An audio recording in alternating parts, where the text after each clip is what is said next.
The actions of these homeless triplets changed the life of this millionaire in danger. Before we dive into the story, drop a comment below and tell us where you're watching from. Enjoy the story. The merciless Arizona sun beat down on Richard. Sullivan's exposed skin, like a punishment from above. His once pristine business suit, now torn and stained with sweat and dirt, offered little protection against the brutal heat. His wrists burned where the ropes cut into his flesh, binding him tightly to the massive saguaro cactus that had become his unwilling companion. How long had he been here? Hours? A full day? Time had lost all meaning as dehydration clouded his thoughts. His parched lips had cracked, and his tongue felt like sandpaper against the roof of his mouth. Each desperate attempt to free himself only drove the cactus spines deeper into his back, sending fresh waves of pain through his body. "Help!" Richard tried to shout, but his voice emerged as nothing more than a hoarse whisper that the desert wind quickly carried away. "Somebody! Please!" As the sun climbed higher in the cloudless sky, fragments of memory flickered through his fading consciousness. The boardroom of Sullivan Developments, the blueprint for Desert Springs Resorts, spread. Across the mahogany table, the voices rising in anger. "You can't just bulldoze 40 families out of their homes, Sullivan," Frank Williams had shouted, his weathered face flushed with rage. "These people have nowhere else to go." Richard had merely adjusted his gold cufflinks, unmoved. "The law is on my side, Mr. Williams. Your little community is sitting on prime real estate, and I've jumped through every legal hoop. You have 48 hours to vacate. After that, it's trespassing." The memory shifted, leaving his office late, the parking garage eerily quiet, a cloth pressed against his face, the chemical smell, darkness.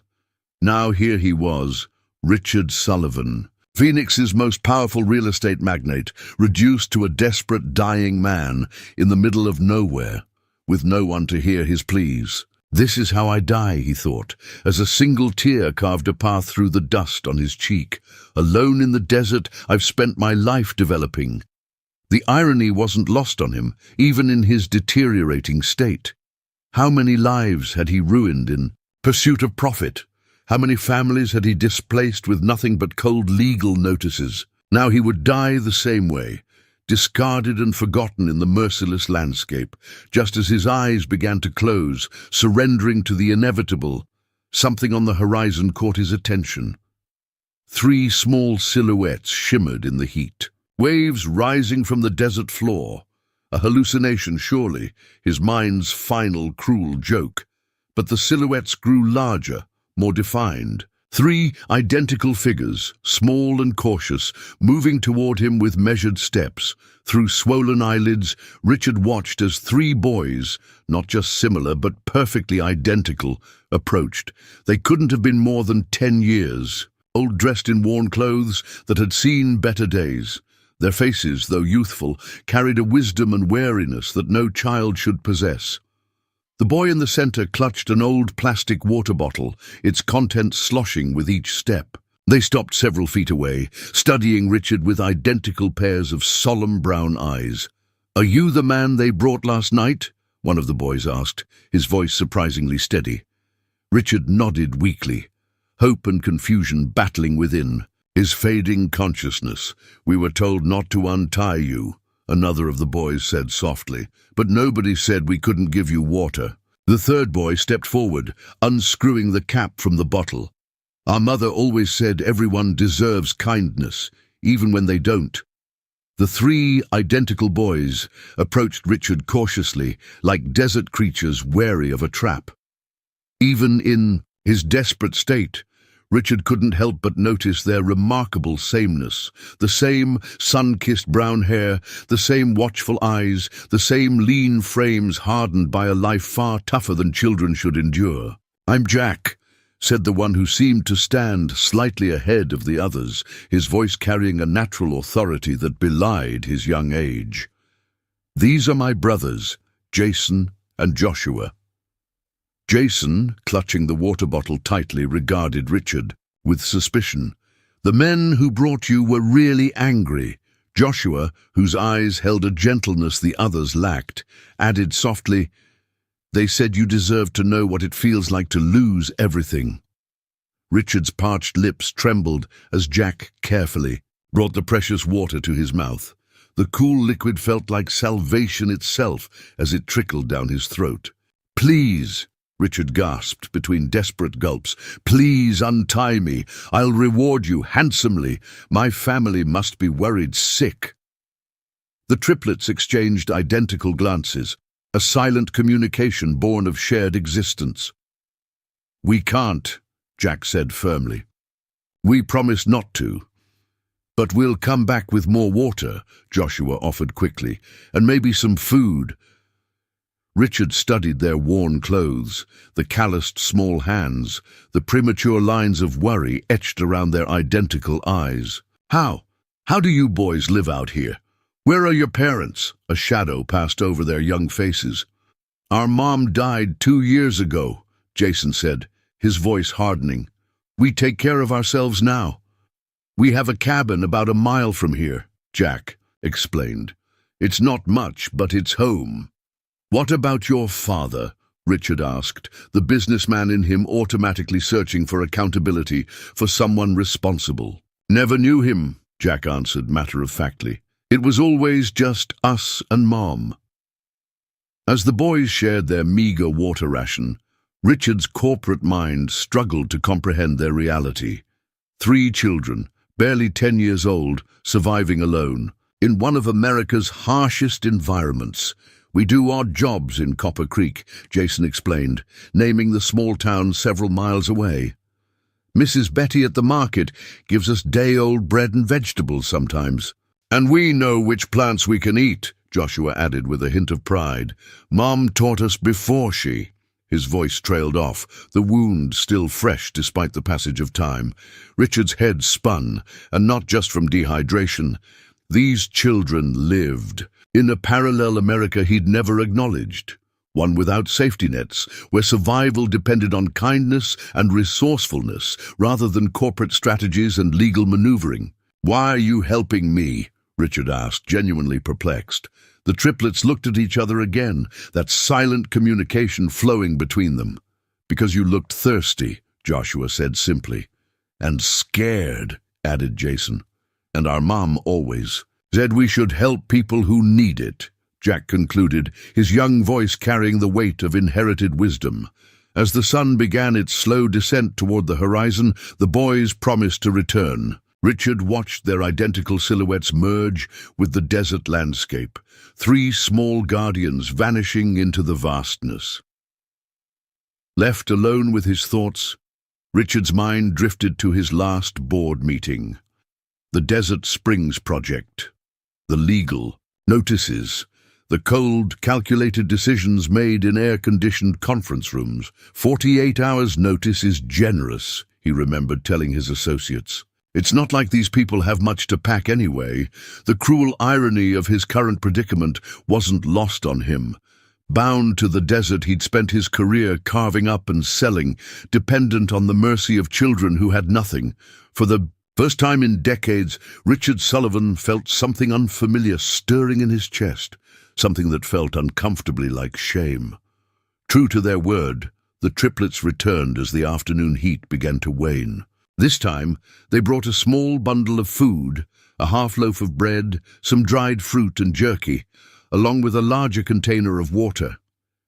As Richard ate gratefully, the boys settled in the sparse shade of a nearby mesquite tree, watching him with curiosity. "Did you really build that big place with the fountains?" Jack asked suddenly. "The one where rich people stay?" Richard paused mid-bite. "Desert Springs Resort? Yes, that's one of my developments."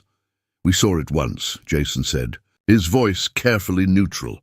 "Mom took us there before they made us leave." Something cold settled in Richard's stomach that had nothing to do with the water he'd just consumed. "Leave? You lived near there?" Joshua nodded, drawing patterns in the sand with a stick. "We had a little house.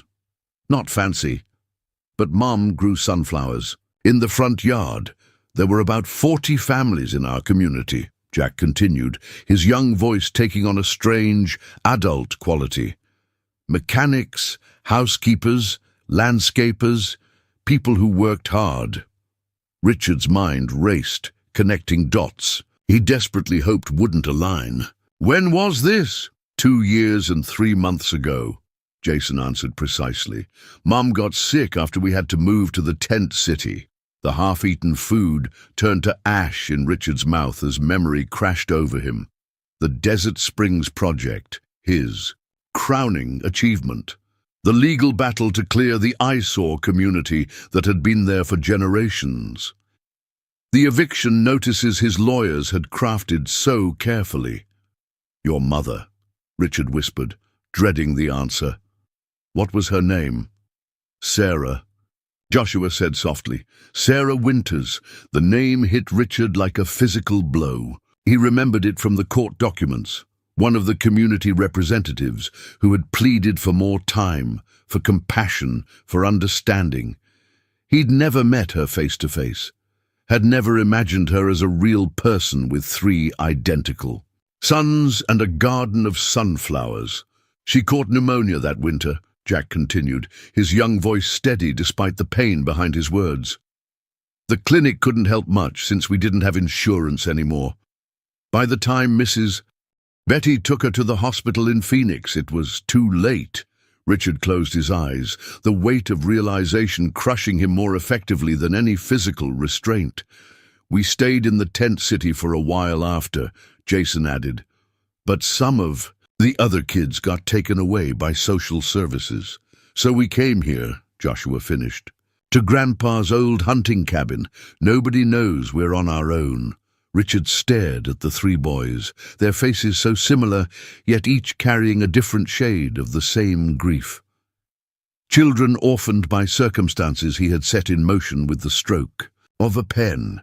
You don't recognize us, do you? Jack asked, his penetrating gaze suddenly seeming much older than 10 years. Richard shook his head numbly. Mum took us to one of your meetings. She stood up and asked you to give people more time to find new homes. She showed you our picture. The memory surfaced. A desperate woman holding up a photograph of 3 identical toddlers. My boys need stability, she had pleaded. Just a few more months. I'm so sorry, Richard whispered, the words hopelessly inadequate against the magnitude of what he'd done. Why are you helping me? He asked again, his voice breaking. After what I did, Joshua approached, offering the water bottle again. Mom always said hate makes the heart heavy, and our hearts are heavy enough already. As twilight descended over the desert, Richard's mind became a churning sea of memories, each more damning than the last. The faces of the triplets, Jack, Jason, and Joshua, blurred with images from boardroom presentations and courtroom victories. We had to move out so fast that Mom couldn't take everything, Jason was saying, absent-mindedly arranging small rocks in a perfect line. She cried about leaving her sewing machine behind. It was Grandma's. The bulldozers came the next day, Jack added, his young voice flat. We watched from the hillside. Mom covered our eyes, but we could still hear. Each word drove the knife of guilt deeper into Richard's heart. He remembered the demolition schedule, how he'd insisted it start immediately after the legal deadline to prevent any unfortunate squatting attempts. He'd even visited the site that day, watching from his air-conditioned Mercedes as the community was reduced to rubble. Where did everyone go? Richard asked, his voice barely audible. Some had family they could stay with, Jack answered. The luckier ones. Others went to shelters or the tent city by the riverbed. Mrs. Betty says some of them are still homeless. Joshua added softly. Mr. Ramirez died last summer. He was old and couldn't handle the heat without his home. Names and faces Richard had never known. Collateral damage in what he had viewed as simple business strategy. Human beings whose lives he had shattered without a second thought. I didn't know, Richard whispered. I never thought about what would happen to everyone. Mom said, people like you never do, Jason replied, without malice. just stating a simple truth as he understood it. The brutal honesty from a child's mouth struck Richard harder than any adult accusation could have. In his world of corporate law and development projects, people like the Winters family had been abstract obstacles, not flesh and blood. Not a devoted mother and 3 remarkable boys trying to survive. Your mother sounds like she was an extraordinary woman, Richard said, fighting back tears. Joshua's face softened. She was. She taught kindergarten before the school closed. She could tell us apart even when no one else could. She made up different bedtime stories for each of us, Jason added, a rare smile crossing his face. Mine always had dragons.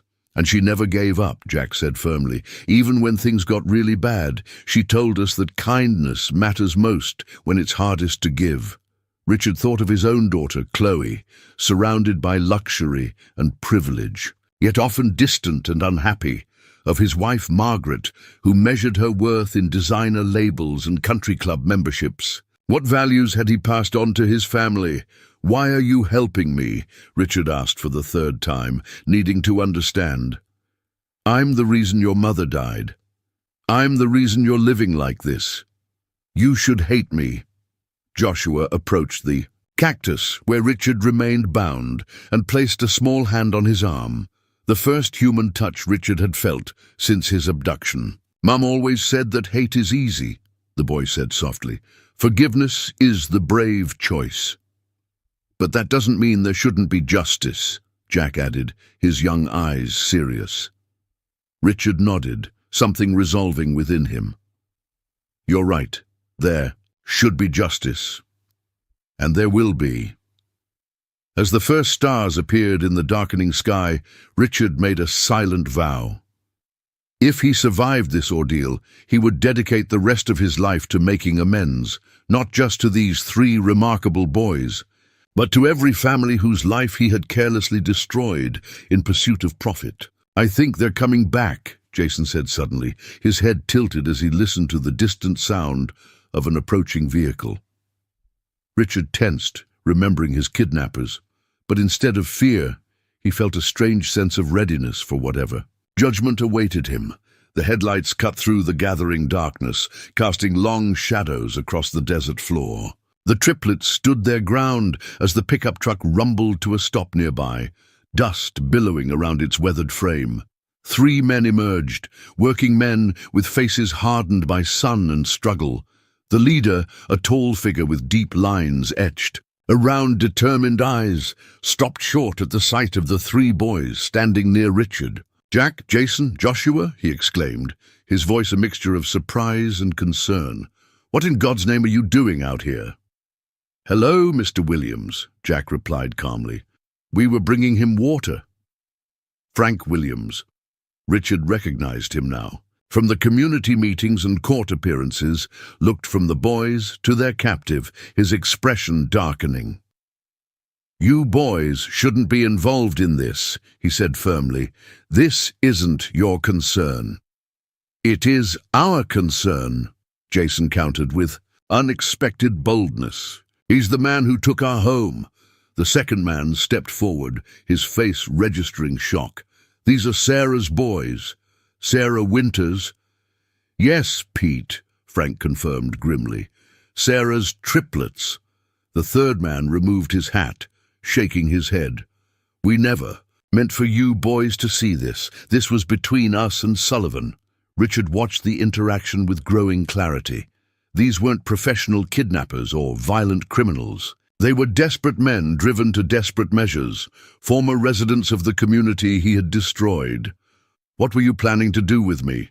Richard asked, his voice steadier than he expected. Frank turned to him, eyes burning with contained fury. Nothing that would leave a mark, Sullivan. Just leave you out here long enough to know what it feels like to lose everything, to be exposed, helpless, at the mercy of forces you can't control. He gestured around at the desert.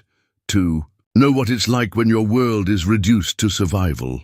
Richard nodded slowly, like what happened to your families when I evicted you. A flicker of surprise crossed Frank's weathered face, quickly replaced by suspicion. Don't tell me a day in the sun has suddenly given you a conscience. Not the sun, Richard replied, looking at the three identical boys. They did. Richard took a deep breath. I deserve to be here. What I did to your community, to these boys and their mother, it was unforgivable. I can't bring back Sarah Winters or Mr. Ramirez. I can't undo the suffering I caused, but I can try to make amends. Frank scoffed. With money? That's always the answer for men like you. No, Richard said firmly, with change, real change. He looked directly at Frank. I'll provide new homes for every family that lost theirs. I'll create a fund for medical care, education, whatever the community needs. And these boys, his voice caught, I'll personally ensure they have everything they need for a good future. Pretty words from a desperate man, Pete muttered. Joshua stepped forward suddenly, his young face solemn. He means it, Mr. Williams, I can tell. The three men exchanged uncertain glances, clearly thrown by this unexpected development. Untie me, Richard said quietly. Not because I've suffered enough, I haven't. Untie me so I can start fixing what I broke. After a long, tense moment, Frank nodded to his companions. As the ropes fell away, Richard massaged his raw wrists, then surprised everyone by remaining seated on the ground, looking up at the circle of faces illuminated by the truck's headlights. I make this promise here and now, he said solemnly. I will dedicate my resources and the rest of my life to rebuilding what I destroyed, starting with these boys. Frank studied him with narrowed eyes. And if we just let you walk away, what guarantee do we have that you won't call the police the minute you're back in Phoenix? Richard stood slowly, wincing as his stiff muscles protested. You have my word, and more importantly, you'll have my actions starting tomorrow. The small town of Copper Creek existed in a different world from Richard Sullivan's Phoenix. A single main street lined with modest businesses, many with faded signs and peeling paint, spoke of a community hanging on by sheer determination. Frank Williams's pickup truck pulled up in front of Betty's Market and Sundries, drawing curious glances. From the few locals out in the early evening, Richard, still disheveled but standing tall, stepped out with the triplets close by his side. You sure about this? Frank asked gruffly. Betty was Sarah's best friend. She's got no love for you. Richard nodded. I need to start somewhere. These boys trust her, and I need to earn that trust too. The bell above the door jingled as they entered the small market. Behind the counter stood a formidable woman in her 60s, grey hair pulled back in a practical bun, sharp eyes taking in the unlikely group that had just walked in. Her expression transformed from curiosity to shock, then to cold fury as she recognized Richard. Frank Williams, what in heaven's name is he doing in my store? She demanded, coming around the counter with surprising speed. Mrs. Betty, Jack spoke up before anyone else could. He's going to help us.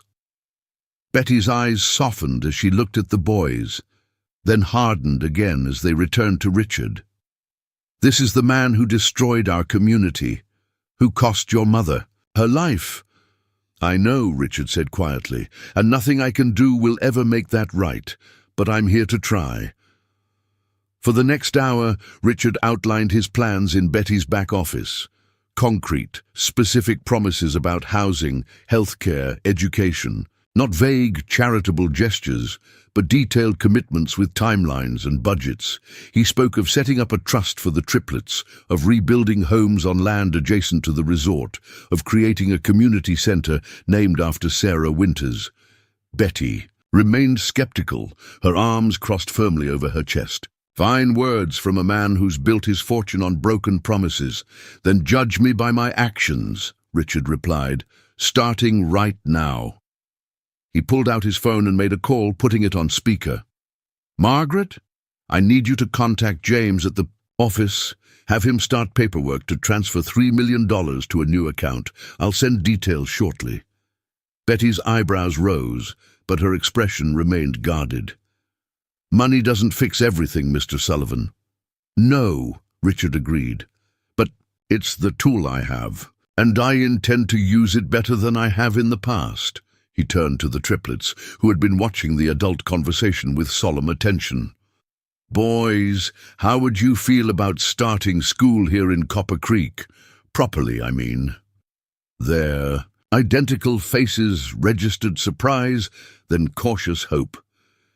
"We've been teaching ourselves," Jason explained, "from Mom's old textbooks. And we go to the library sometimes," Joshua added. "But real school?" Jack asked, a rare childlike excitement breaking through his serious demeanor. "With other kids and everything?" Richard nodded, something warm expanding in his chest at their reaction. "Everything, proper clothes, supplies, lunches, whatever you need. And we'd still stay in our cabin?" Jason asked cautiously. Richard looked to Betty, understanding dawning.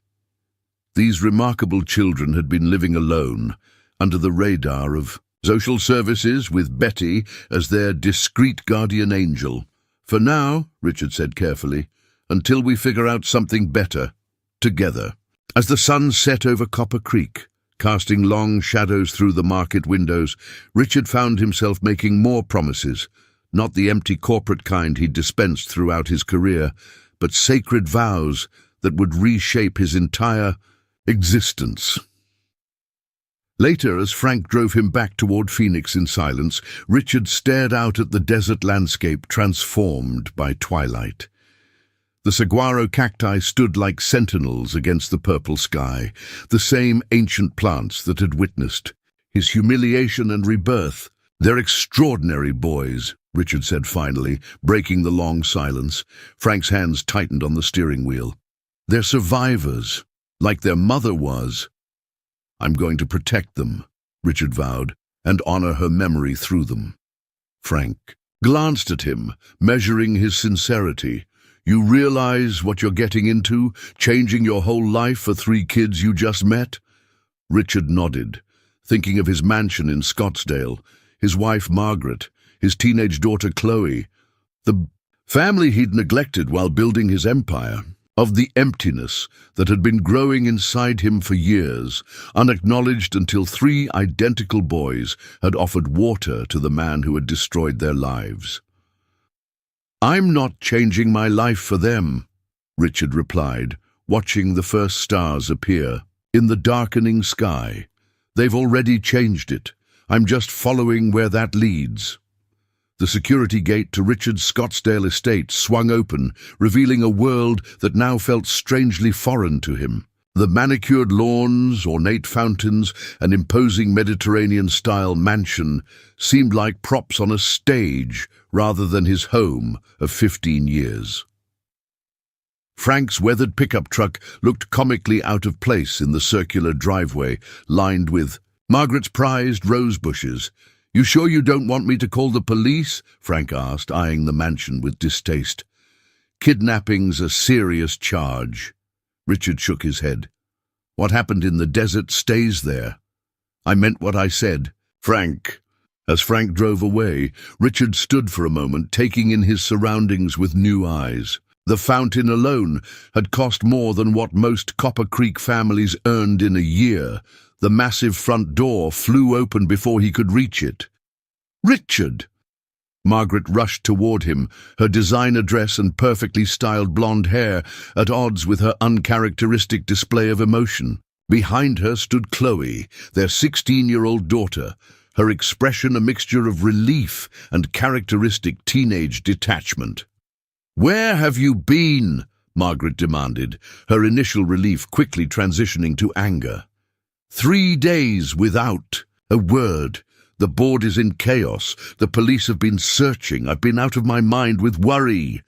Richard embraced his wife, noting how stiff she felt in his arms. Had they always been this disconnected?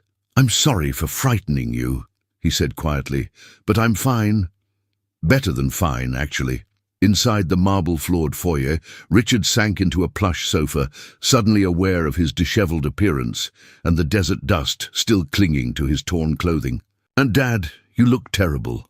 Chloe observed, studying him with newfound curiosity. "What happened to you?" Over the next hour, Richard explained everything: the kidnapping, the desert, the triplets, and most importantly, the promises he had made. As he spoke, Margaret's expression shifted from concern to disbelief to outright horror. "Have you lost your mind?" she finally interrupted. "You're talking about giving away millions of dollars to the very people who abducted you, about building houses for squatters who have no legal claim to anything." "They weren't squatters, Margaret," Richard replied calmly. "They were families, hard-working people whose lives I destroyed for profit." "It was a business decision," Margaret countered, her voice rising. "One that made us very wealthy, may I remind you." Richard looked around at their opulent surroundings. The crystal chandelier that cost more than a Copper Creek family's annual income, the original artwork that Margaret collected but barely noticed, the emptiness disguised as luxury. At H.E.D. "What cost?" he asked softly. Chloe, who had been uncharacteristically quiet, suddenly spoke up. "Tell me more about the triplets, Dad." Richard's face softened.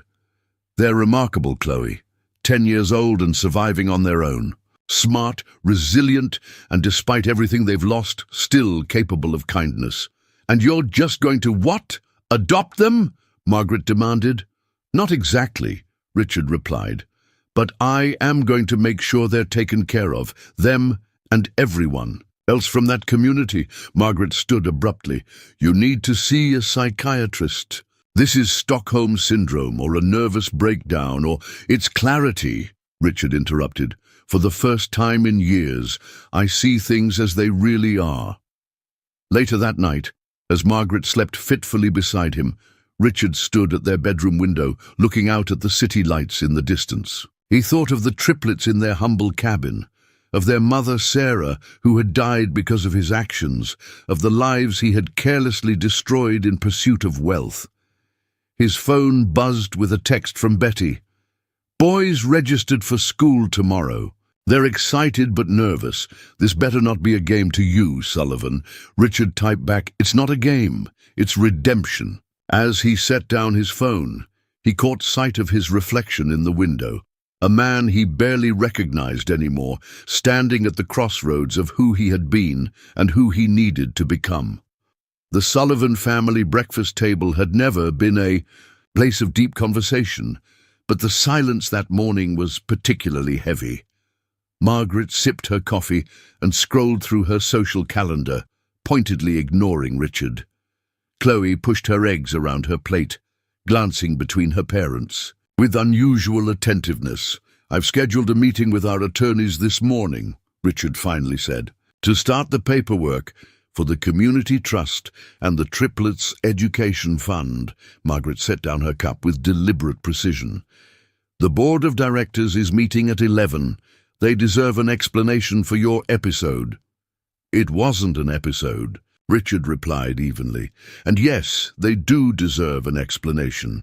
I'll tell them exactly what I've told you.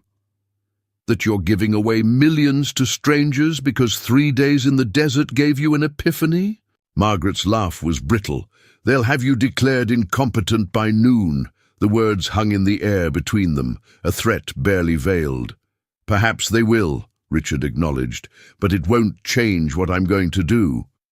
Later that morning, Richard faced his board of directors, men and women he'd chosen for their ruthless business acumen, their dedication to the bottom line above all else. People he realized with growing discomfort, exactly like the person he'd been a week ago. "This is corporate suicide," Gerald Hawkins, his CFO, declared after Richard outlined his plans.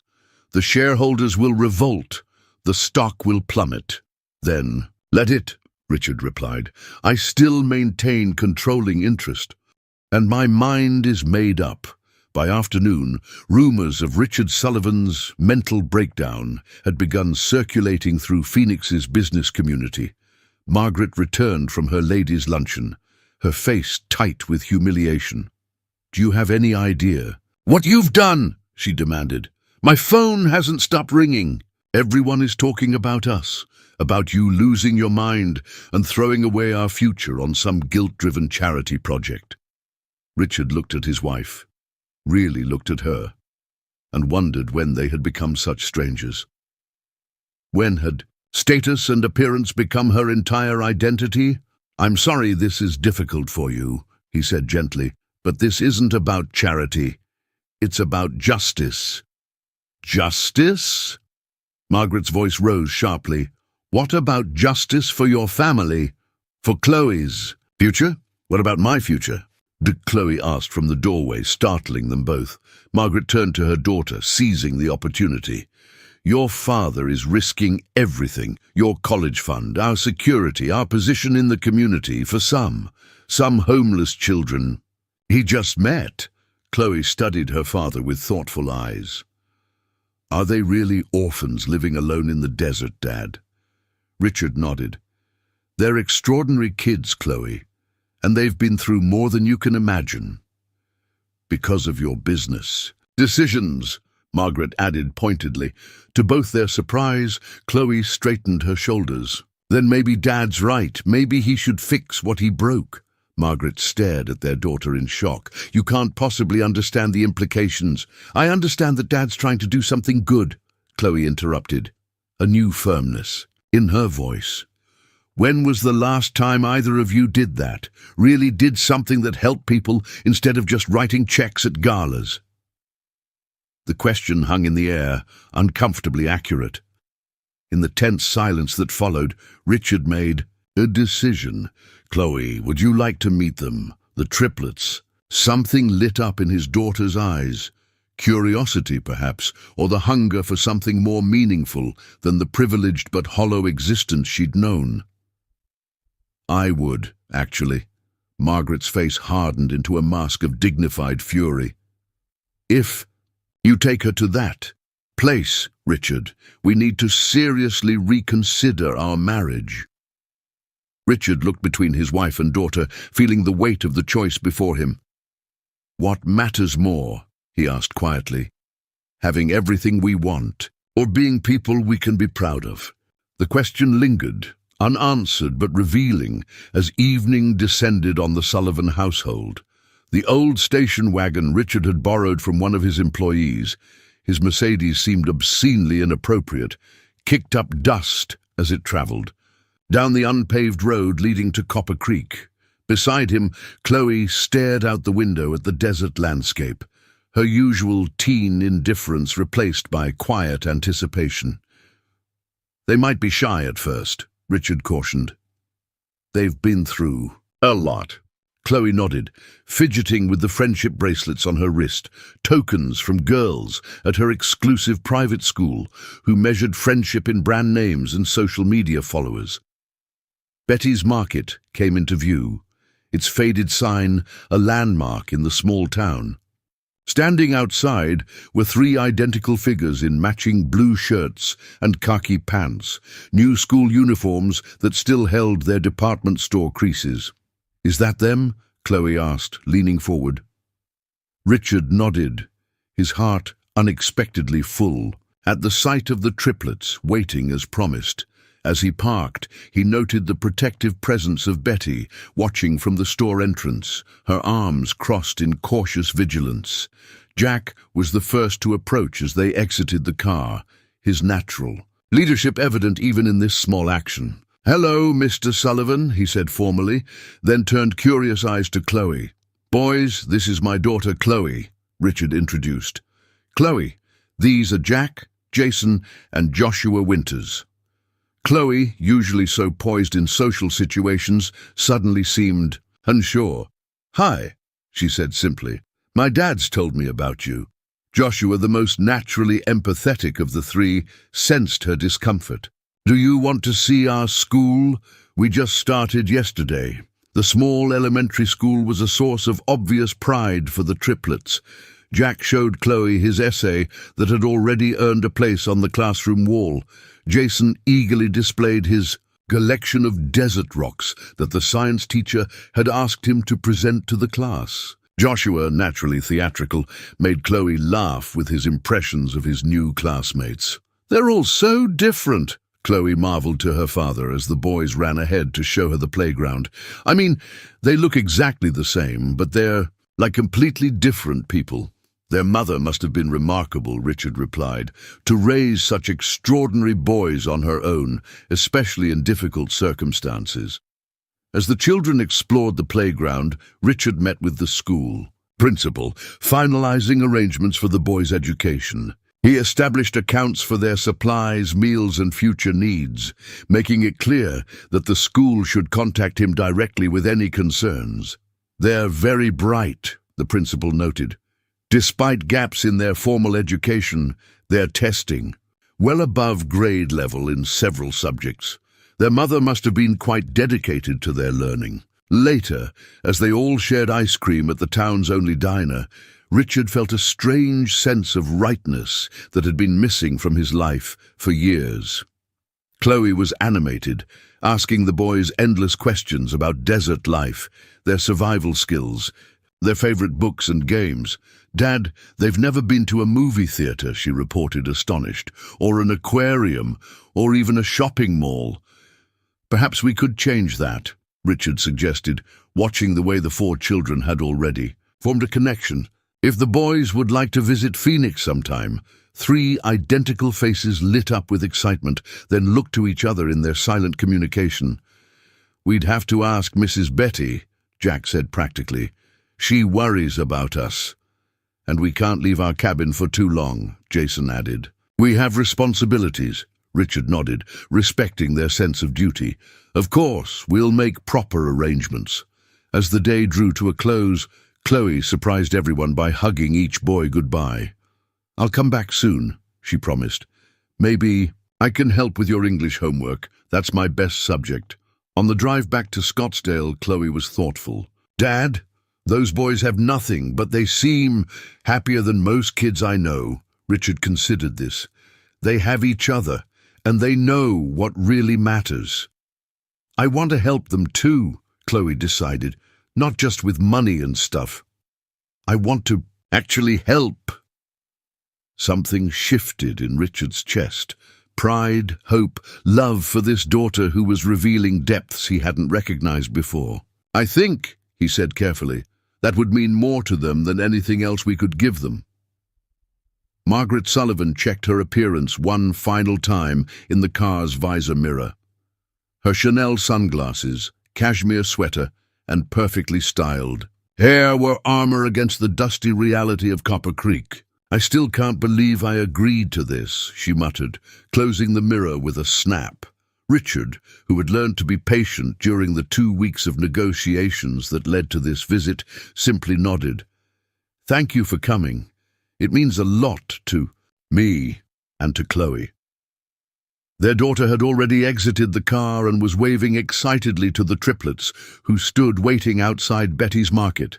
In the short time since meeting them, Chloe had transformed, calling the boys daily, sending them books and school supplies, even starting a project at her private school to support the rebuilding of Copper Creek.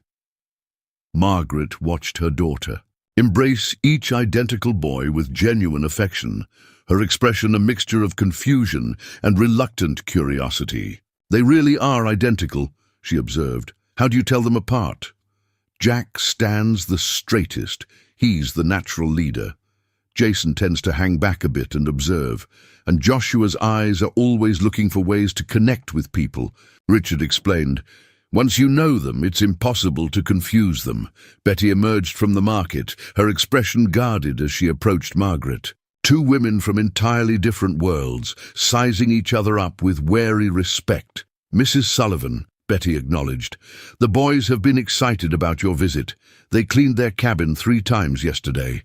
Margaret blinked, clearly surprised by this information. "They wanted to impress me?"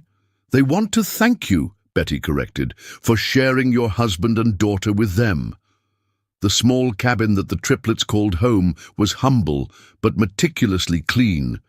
Handmade curtains hung at the windows, and each boy had a small space that reflected his personality. Jack's neat and organized, Jason's filled with books and collected specimens, Joshua's decorated with drawings and small treasures. "You live here alone?" Margaret asked, unable to mask her shock. Jack nodded. "Since Mom died." Mrs. Betty checks on us, and now Mr. Sullivan visits too. And Chloe calls us every day, Joshua added with a bright smile. Margaret wandered the small space, taking in the patched clothes carefully folded in a drawer, the single pot on the small stove, the 3 identical backpacks lined up by the door. This wasn't poverty as an abstract concept. This was childhood stripped to its barest essentials. "Would you like some tea, Mrs. Sullivan?" Jason offered formally. "We don't have fancy kinds, but Mom always said tea makes guests feel welcome." Something shifted in Margaret's carefully composed expression. "That would be lovely, Jason. Thank you." As the day progressed, Margaret remained mostly silent, observing the easy rapport between Richard, Chloe, and the triplets. They toured the small town, visited the boys' school, and reviewed the architectural plans for the new community development that Richard had already set in motion. The defining moment came unexpectedly. While the children played an impromptu game of baseball in a dusty lot, Jason took a hard fall while diving for the ball. His identical brothers rushed to him immediately, but it was Margaret who reached him first, her designer clothes forgotten as she knelt in the dirt. "Let me see," she said with surprising gentleness, examining his scraped elbow with the expertise of a mother. "It's not too bad, but we should clean it." From her purse, which Richard knew usually contained little more than makeup and credit, cards, Margaret produced a small first aid kit. With tender efficiency, she cleaned and bandaged Jason's elbow, then helped him to his feet. "My mom used to do that," Jason said quietly.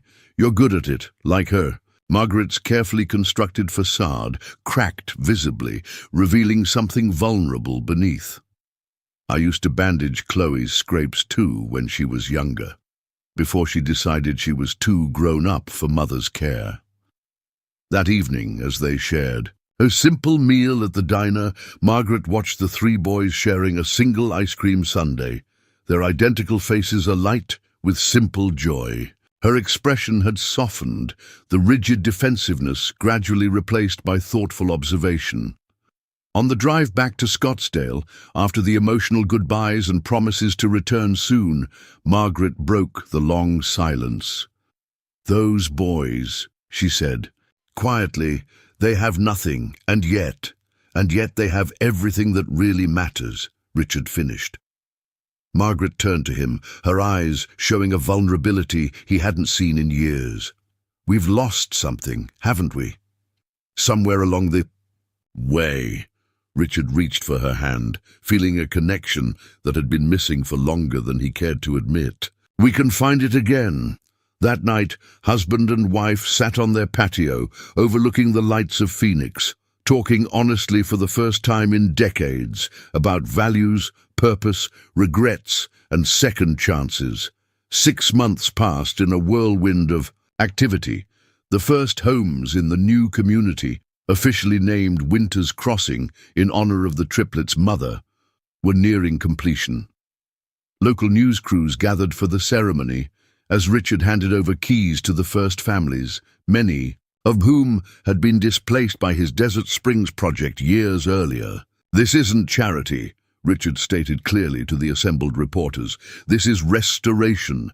These families always deserved homes. I'm simply returning what should never have been taken." The triplets, now more confident and healthier than when Richard first met them, stood proudly nearby, though still living in their cabin, with significant improvements to its plumbing, insulation and furnishings. They had become the heart of the rebuilding project. Local residents, once suspicious of Richard's intentions, had come to accept his presence largely through their connection to the boys everyone in town had quietly watched over. "Mr. Sullivan," called one reporter, "your company's stock has dropped 15% since you announced this project. Any response to shareholders' concerns?" Richard smiled. "I'd invite those shareholders to come here today to see what real value looks like. It's not always measured in dollars." Margaret, standing beside him in a simple dress that would have been unthinkable in her previous wardrobe, squeezed his hand in support. Her transformation had been perhaps the most surprising of all, from reluctant visitor to passionate advocate. She now spent 3 days a week in Copper Creek, coordinating educational programs and healthcare initiatives. After the formal ceremony, Richard gathered everyone for an additional announcement. "Today we break ground on a new project," he said, his voice carrying across the attentive crowd. "The Sarah Winters Community Center, which will include a free medical clinic, educational facilities, and resources for all residents." As applause broke out, Richard gestured for the triplets to join him. Jack, always the spokesman, approached the microphone with characteristic composure. "Our mom always told us that community means taking care of each other," he said, his young voice steady despite the emotion of the moment. "She would be happy to see everyone coming together like this." Jason, typically reserved, added his own thoughts. "She got sick because we didn't have proper health care after losing our home. This clinic will help make sure that doesn't happen to other families." Joshua, his expressive eyes scanning the crowd, concluded simply, "Thank you for remembering. Our mom, she was the best person we knew." There wasn't a dry eye in the gathering as the 3 identical boys stood together, their growth over the past months evident not just in their healthier appearances, but in their growing confidence and sense of purpose. Later, as the celebration continued, Chloe sought out her father. At 17, she had matured remarkably, her former self-absorption replaced by genuine empathy and purpose. "Dad, I've made a decision about college," she said, determination in her voice. "I'm going to study social work and community development. I want to make a difference, like we're doing here." Richard embraced his daughter, pride overwhelming him. "Your mother and I will support whatever path you choose." "Speaking of Mom," Chloe added with a smile, "have you seen what she's doing?" Across the gathering, Margaret Sullivan, once concerned only with country club memberships and social standing, was organizing a group of women from both Copper Creek and Scottsdale, building connections between 2 worlds that had previously existed in parallel but separate universes. Frank Williams approached Richard, extending his hand. Their relationship had evolved from kidnapper and victim to cautious allies to something approaching friendship. "You've kept your word, Sullivan," Frank acknowledged. "I didn't think you had it in you." Richard shook the offered hand. "Neither did I, Frank. It took losing everything to see what really matters."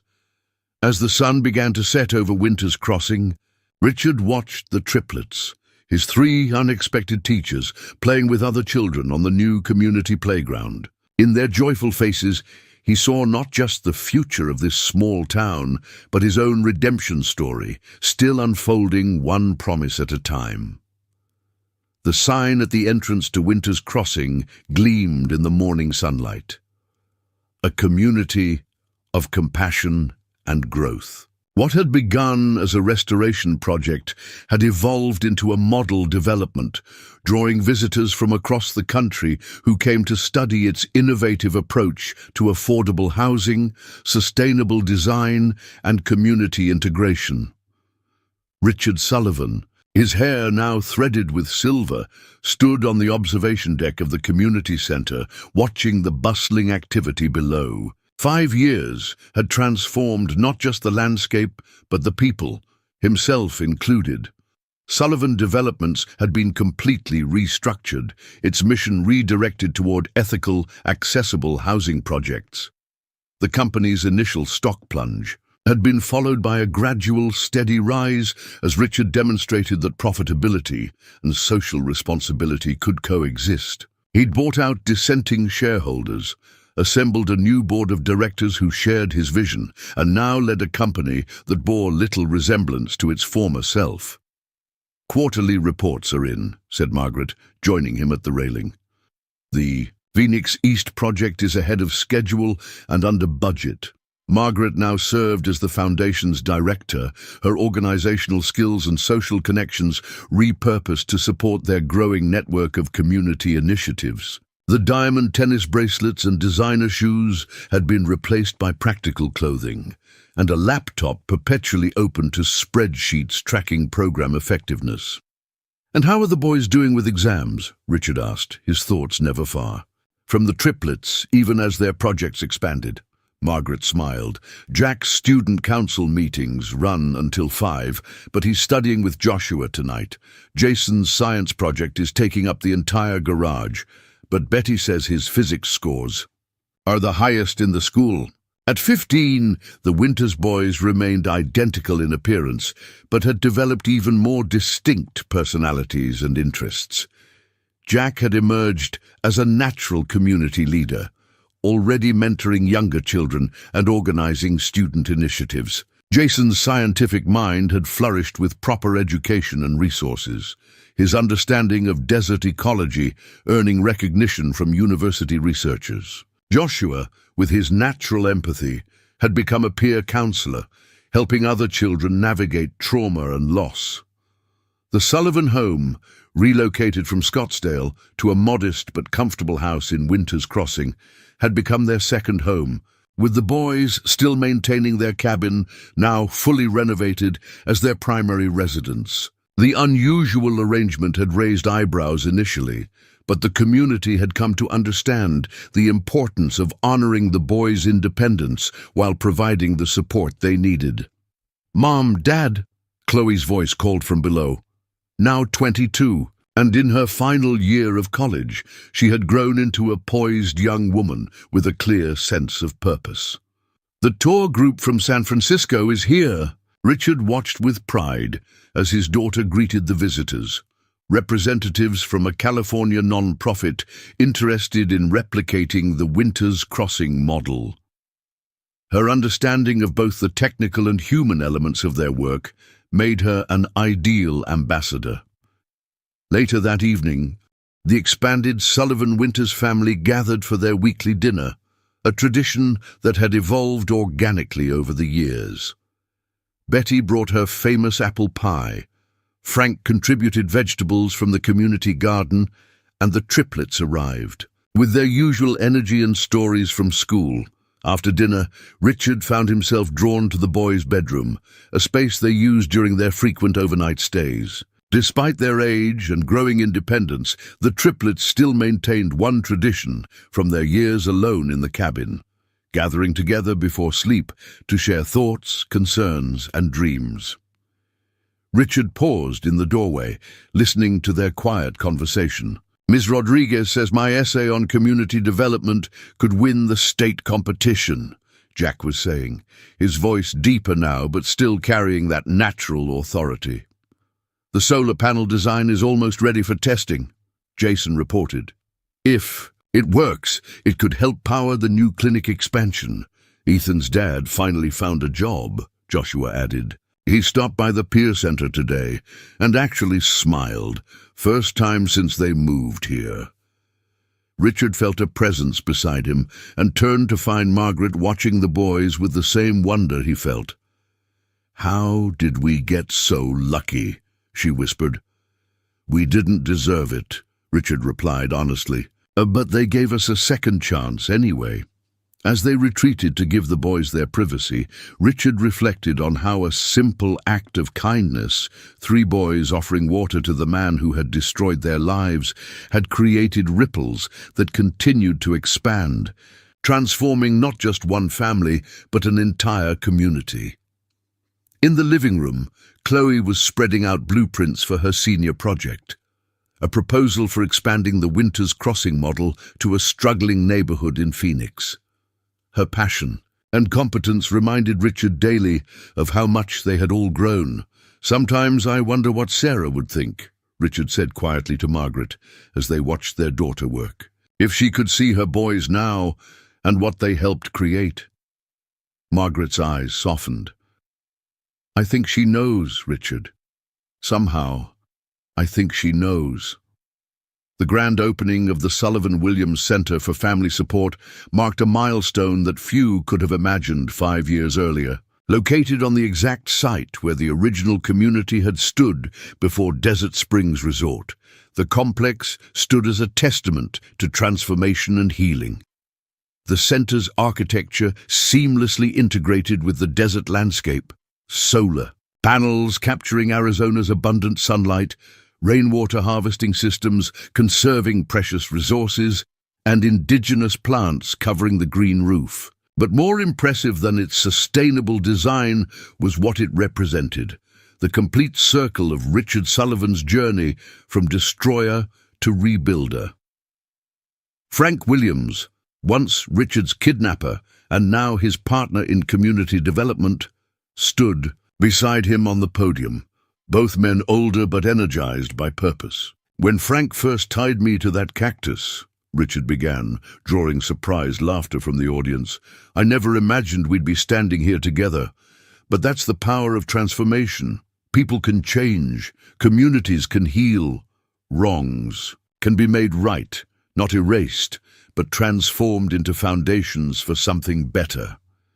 The crowd gathered for the opening represented the bridge that had been built between worlds.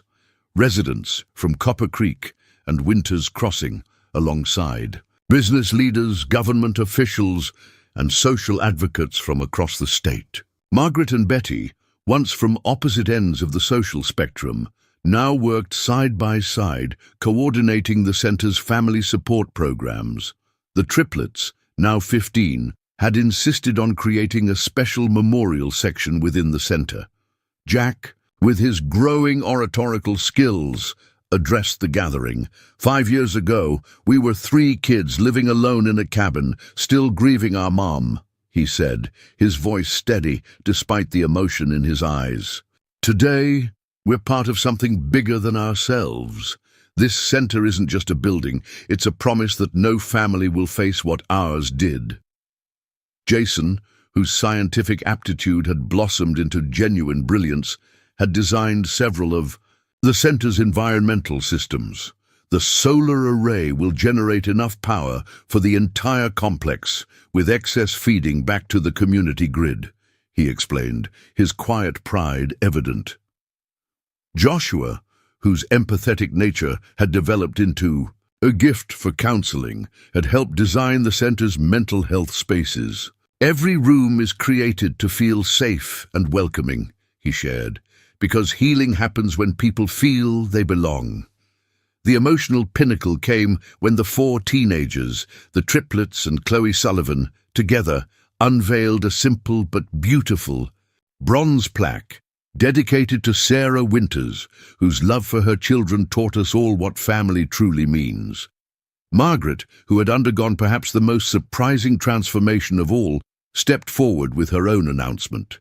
"Today I'm proud to launch the Sarah Winters Scholarship Fund," she said, her voice clear and purposeful.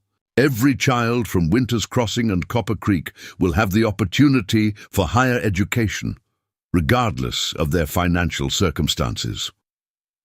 As Richard watched his wife, once concerned only with social status and material wealth, pledge millions to educational access for children she would once have ignored, he felt the full weight of their collective journey.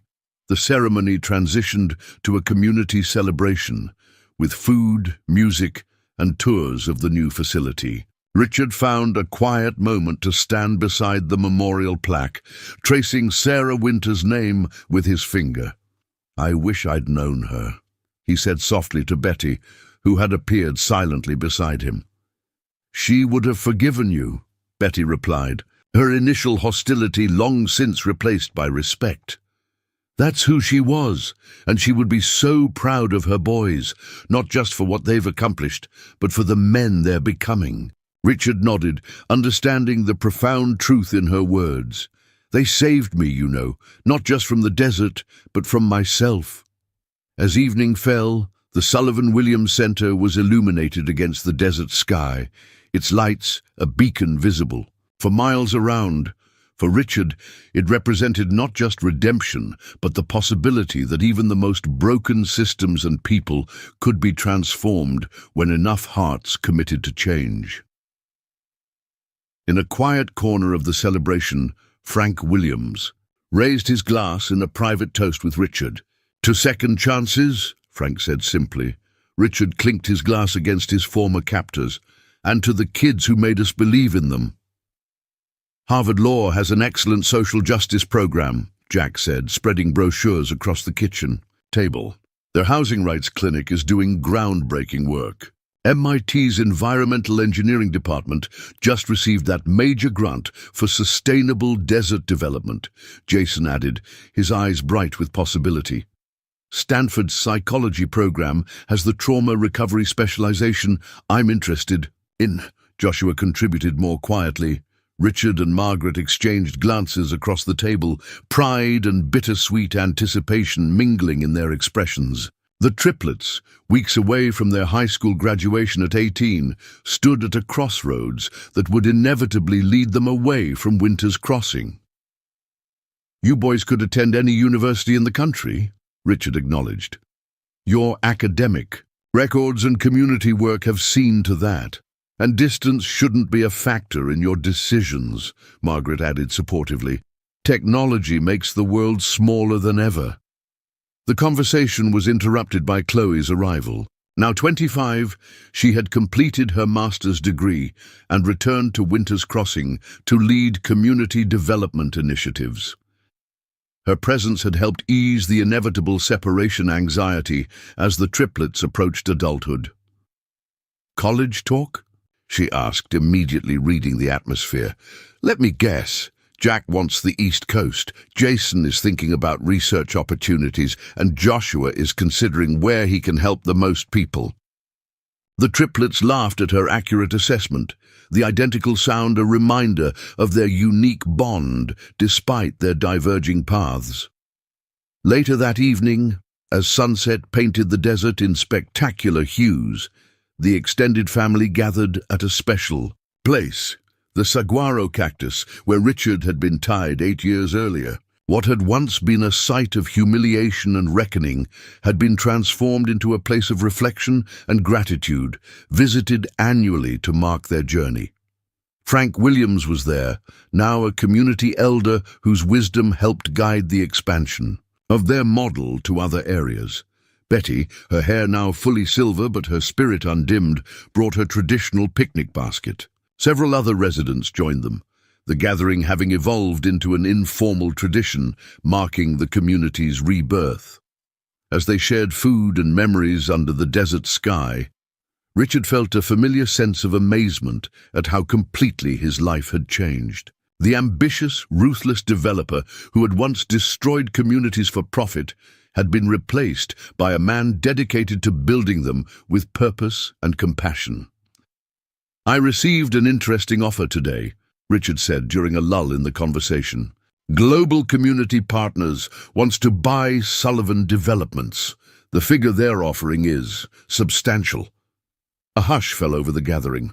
Despite its transformation, Sullivan Developments remained the economic engine that powered much of their work. "Would they continue our mission?" Jack asked, immediately focusing on the heart of the matter.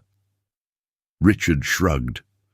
"They say they would, but corporate promises are easy to make and easier to break. I should know." "What are you thinking, Dad?" Chloe asked. Studying her father's expression, Richard looked around the circle, at Margaret, whose purpose now ran deeper than social status had ever allowed, at Chloe, whose compassionate leadership continued to surprise him, at Frank and Betty, who had found ways to transform justified anger into collaborative action, and finally at the triplets, those extraordinary young men who had offered water to the man who destroyed their lives. "I'm thinking about legacy," he answered honestly, "about what we've built together and how to ensure it continues." As stars appeared in the darkening sky, each person shared their reflections on the journey they had traveled together and their hopes for the future. When Joshua's turn came, his sensitive insight cut to the heart of the matter. 8 years ago, we were 3 kids with nothing but each other, he said softly. Now we have all of you, a family bigger than we ever imagined. Whatever decisions we make, that connection doesn't change. As the gathering drew to a close, Richard found himself standing slightly apart, looking out over the desert landscape where his transformation had begun. The resort he had once prioritized over human lives now existed in harmony with the community that surrounded it, providing employment without exploitation. Margaret joined him, slipping her hand into his, a gesture that had regained its meaning through years of shared purpose. "Whatever you decide about the company," she said quietly, "we'll face it together." Richard nodded, thinking of the young men who would soon spread their wings beyond Winter's Crossing, carrying its lessons to wider horizons, of the daughter who had found her calling in continuing their work, of the community that had taught him the true meaning of development, not just of land, but of human potential. "The triplets have a saying," Richard replied. "Something Sarah taught them. The right path isn't always the easiest one." As they walked back to join the others, the saguaro cactus stood sentinel behind them, its arms raised against the star-filled sky, a silent witness to how suffering could be transformed into growth, and how the harshest desert could yield the most unexpected blessings. 10 years had passed since Richard Sullivan woke bound to a desert cactus. The silver in his hair had become more pronounced, smile lines, replacing the worry creases that had once marked his face. Today, he stood proud in his academic regalia, having been invited to deliver the commencement address at Arizona State University's School of Community Development, a program that had flourished in partnership with the Sullivan-Williams Foundation. From his vantage point on the stage, Richard could see Margaret in the front row, elegant and purposeful at 65. Beside her sat Chloe, now 35, and recently appointed to the governor's task force on affordable housing.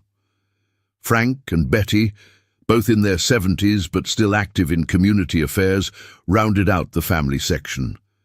His gaze, however, kept returning to 3 identical figures seated side by side, distinguished now by their different academic regalia: Jack in Harvard Crimson, Jason in MIT Gray, and Joshua in Stanford Cardinal. The triplets, now 28, had completed not just their undergraduate degrees, but advanced studies in their chosen fields. After the ceremony, surrounded by well-wishers and students inspired by the Winter's Crossing model, Richard found a moment alone with the 3 young men who had changed everything. "Your mother would be so proud of you," he said, emotion thickening his voice. Jack, whose law degree had already helped establish housing rights clinics in 3 states, smiled. "We think of her every day, especially when we're working with families who remind us of our own." Jason, whose environmental engineering innovations were revolutionizing sustainable desert housing, nodded. "Everything we accomplish is built on her foundation, on how she taught us to care for each other and our community." Joshua, whose work in trauma psychology had helped countless children navigate loss and change, added softly, "And on what you showed us about transformation, Richard, about how it's never too late to change direction." The Sullivan-Williams model had expanded far beyond Winter's Crossing in the decade since its inception. 50 communities across the American Southwest now implemented variations of their approach, combining affordable housing with sustainability, educational access, and community ownership. The triplets had been instrumental in this expansion, each bringing their unique expertise to the growing movement. That evening, a private celebration gathered the extended family at the original cabin where the triplets had once survived alone. Now preserved as a reminder of their journey, it stood adjacent to the thriving community they had helped create. As twilight settled over the desert, the 4 siblings, for Chloe and the triplets, had indeed become family in every way that mattered, walked together to a special place near the edge of the development. There, under a mesquite tree, lay a simple stone marker for Sarah Winters, finally given a proper memorial in the land she had loved. Joshua knelt beside the marker, placing a small bouquet of desert wildflowers. "Mom," he said softly, "that cup of water we offered changed not just one life, but thousands." Jack added, "Your lessons about kindness and forgiveness created ripples we never could have imagined." Jason completed the thought. "And your strength lives on in everything we build." As they stood in silent remembrance, Richard gazed out at Winter's Crossing, at the homes filled with families who once faced displacement, at the community center bustling with activity, at the solar arrays powering it all, and at the desert landscape that had been respected rather than conquered. Children played in the Central Park, their laughter carrying on the evening breeze. Among them were descendants of the original community alongside newcomers, creating bonds that transcended the divisions Richard had once taken for granted. The setting sun cast long shadows across the desert floor, turning the saguaro cacti into sentinels standing watch over this place of transformation. A new generation was growing up with different values and possibilities, learning that communities could be built on compassion rather than competition. As darkness fell and stars appeared in the vast desert sky, Richard understood that his greatest accomplishment had nothing to do with buildings or business success. It lay in the healing of wounds he had once created, in the transformation of destruction into growth, and in the simple truth that had saved him. Even in the harshest landscapes, acts of kindness could take root and flourish, changing not just individual lives, but the very ground beneath their feet. The circle that had begun with 3 identical boys offering water to a dying man had expanded beyond anything they could have imagined, and would continue long after them. A living testament to the power of forgiveness, second chances, and the extraordinary capacity of the human spirit to transform even the deepest wounds into sources of healing.